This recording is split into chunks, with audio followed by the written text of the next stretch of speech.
messed up. Actually, I went from getting 60 to 70 words per minute using only 3 to 4 fingers, all the way to 90 to 100 words per minute using all 10 fingers.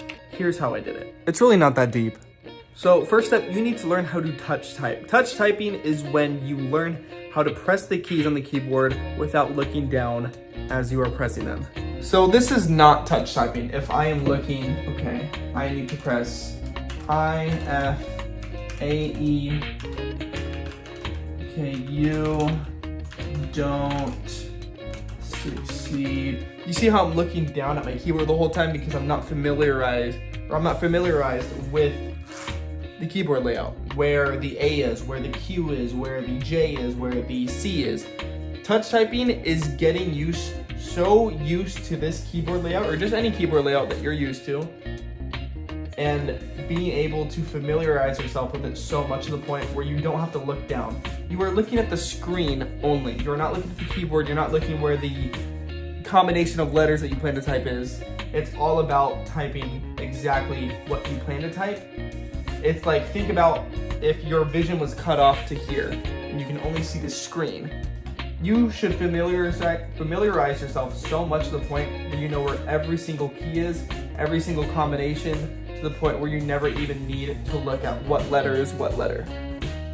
So if I type, if you spend your whole life waiting for the storm, you'll never enjoy the sunshine.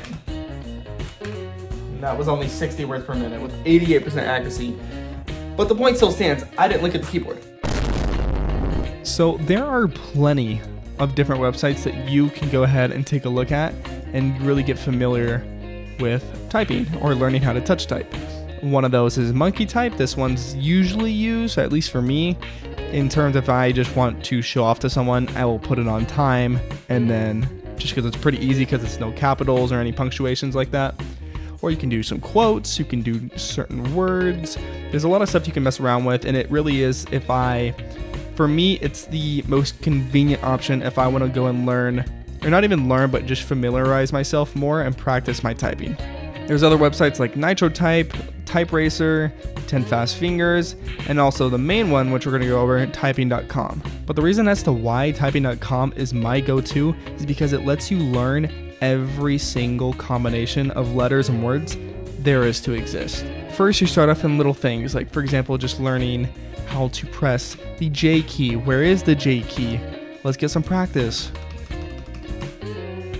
And then you can go from there. F key.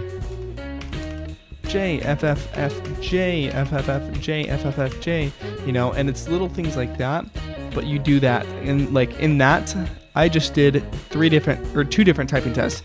In that single one, there was 11. Now, think of it like this.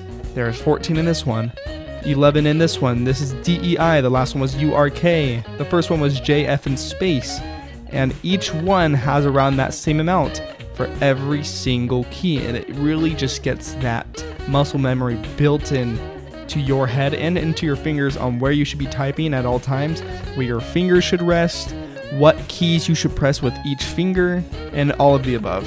And you can just go out through the entire thing, and that was all the beginner typing lessons. There's an intermediate where you can do more words, some punctuation stuff, capitalization, sentences, paragraphs, speed drills. There is so much to it. I would say doing this for 15 minutes a day took me about 3 to 4 weeks to really complete and be comfortable. And that's not including finishing up the advanced stuff just because I don't have a numeric keypad. But other than that, it was very helpful in terms of really building that muscle memory. And just on top of that, I actually ended up going back and redoing all of it. Not because I forgot where stuff is, but more to also help me rebuild that muscle memory to be even faster in my typing. And that's about it. That's all the steps I took to become a better typer at touch typing, as well as my overall speed.